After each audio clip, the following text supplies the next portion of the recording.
A graça e a paz do Senhor Jesus vos seja multiplicada. Bom dia. Amados, hoje chegamos ao 9º dia de exposição do livro de Números e estaremos meditando nos capítulos de 25 a 27. Vamos orar.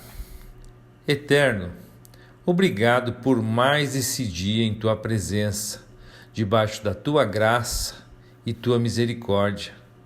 E nesse dia que nos tem concedido, pedimos a Tua bênção sobre todas as nossas atividades, sobretudo no nosso tempo devocional, nossos momentos de louvor e adoração a Ti. Que haja verdadeiramente em nossos corações gratidão por tantas maravilhas que tem operado em nossas vidas. Que haja em nós conhecimento para realmente Te adorarmos pelo que Tu és. Que nossos momentos contigo, Pai, não sejam um ritual vazio, pura e simplesmente religioso, mas que seja um momento em que sintamos a Tua presença, Teu amor, Teu cuidado. Que ouçamos a Tua voz falando aos nossos corações. Que possamos explodir de alegria. Que nosso ser se derrame em lágrimas de prazer quando o Teu Espírito testificar ao nosso de que somos Teus filhos. É o que eu Te peço, Senhor, em nome de Jesus. Queridos, no capítulo 25, nós vamos ver que o pecado de Israel foi o resultado do trabalho de Balaão. Ele não podia desviar Yahvé de Israel, nenhum inimigo pôde, mas ele podia desviar Israel de Deus. Embora não leiamos aqui que a fornicação e idolatria em que Israel caiu foi obra de Balaão, em outro lugar esta informação nos é dada. A pedra de tropeço que este instrumento de Satanás colocou no caminho de Israel, pela qual eles cometeram fornicação e idolatria, foram as filhas de Moabe. Nós vamos ver lá no livro do Apocalipse que a igreja de Pérgamo, lá citada, é profeticamente aquele período da igreja que começou com a conversão de Constantino, o Grande, o imperador romano. Então a igreja deixou o terreno da separação e se casou com o mundo. A fornicação espiritual foi cometida e a idolatria a seguiu. Esta foi a obra de Satanás, tanto quanto o ato de Balaão. E hoje vemos a cristandade na triste condição de Israel em Chitim. A separação tem sido abandonada completamente. Em breve, haverá julgamento sobre a cristandade apóstata e adúltera, como quando ela caiu sobre Israel, em que na praga morreram 24 mil pessoas. Na primeira carta aos Coríntios, no capítulo 10, verso 8, Paulo vai dizer: nem vamos cometer fornicação, como alguns deles cometeram, e caíram em um dia 23 mil. O registro aqui em Números fala de uma punição anterior, quando as cabeças dos transgressores foram penduradas diante do Senhor contra o sol. A tradição entre os judeus afirma que o número daqueles que foram punidos assim foi de 1.000 pessoas, de modo que apenas 23 mil morreram na praga.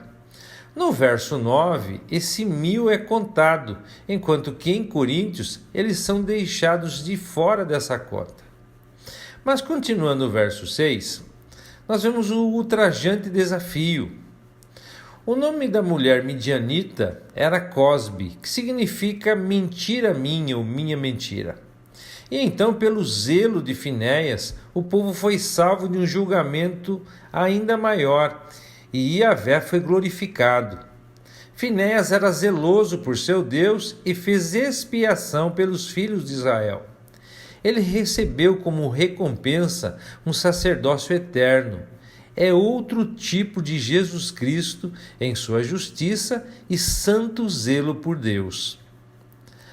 No capítulo 26, como nós vimos na introdução aqui do livro de Números, na segunda parte do livro que vai do capítulo 11 ao 25, o povo falha, peca e é julgado, como nós acabamos de ver. O julgamento de Deus seria que esta geração deveria vagar no deserto e não herdaria a terra prometida. Agora, no capítulo 26, nós entramos na terceira e última parte, que vai do capítulo 26 até o capítulo 36. Então, nós vamos ver uma nova geração que será preparada para entrar e possuir a terra prometida. No início da jornada no deserto da narrativa em Números, lá no capítulo 1, foi feito um censo da nação. Agora, quando eles se aproximam do final dessa jornada, outro censo é requerido por Deus. Novamente, são os maiores de 20 anos que estão incluídos.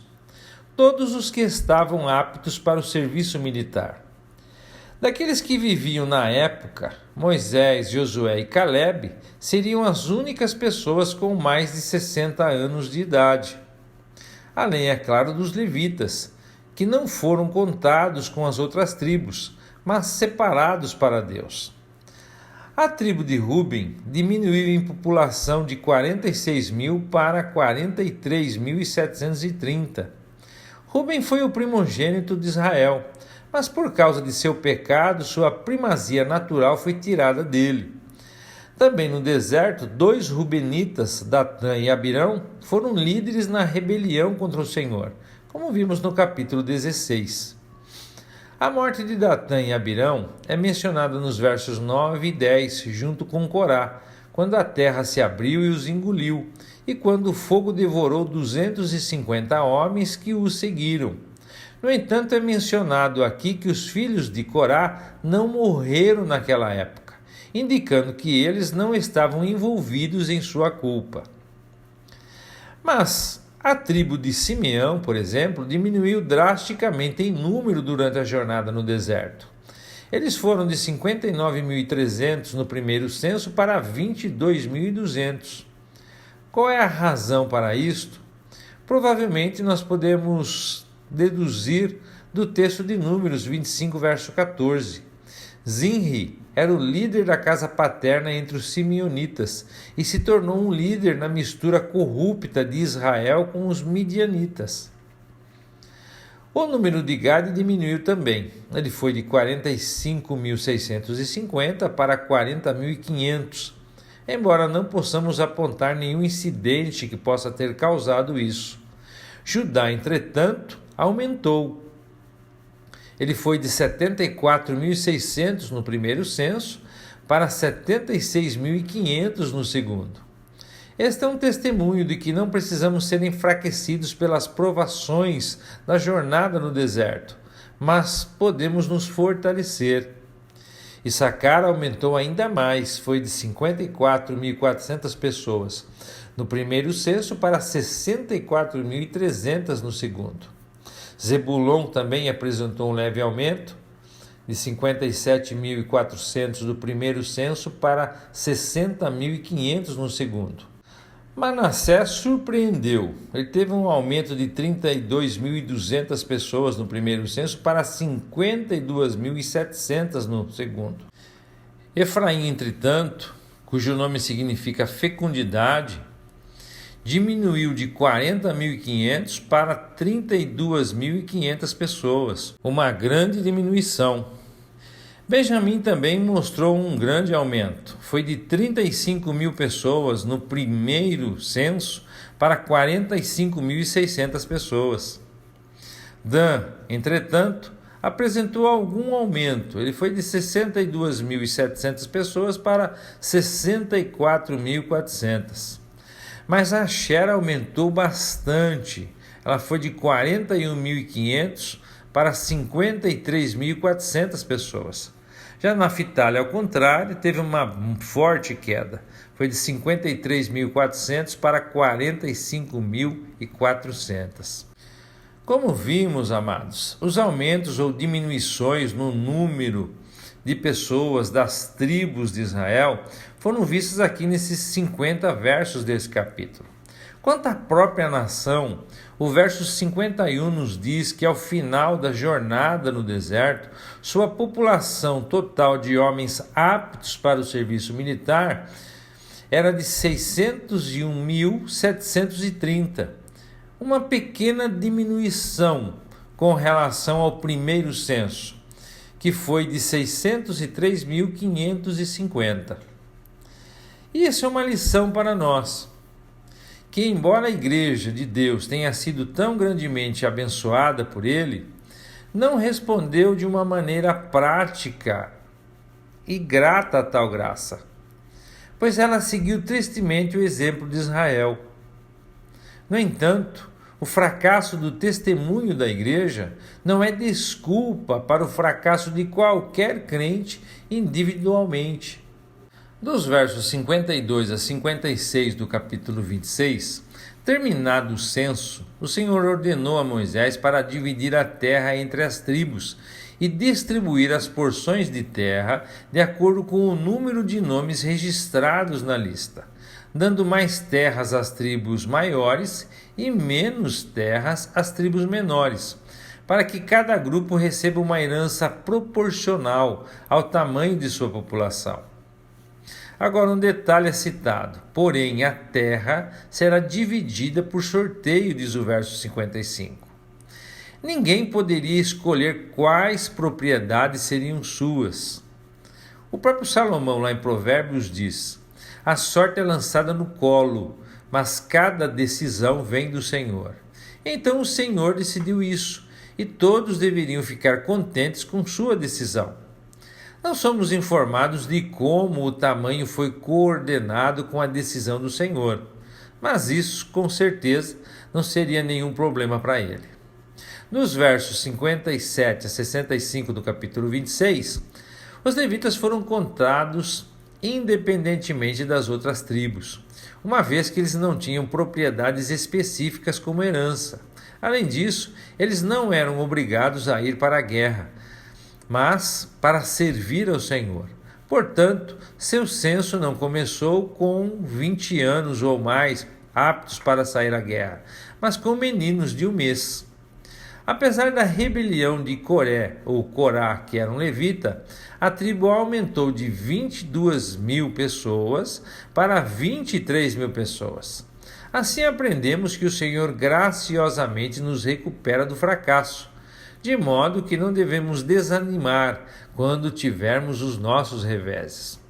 Somos lembrados nos versos 64 e 65 que nenhum indivíduo permaneceu para ser incluído neste último censo que tivesse sido contado no primeiro censo, exceto Josué e Calebe, pois todos aqueles que tinham mais de 20 anos naquela época morreram no deserto, exceto esses dois homens.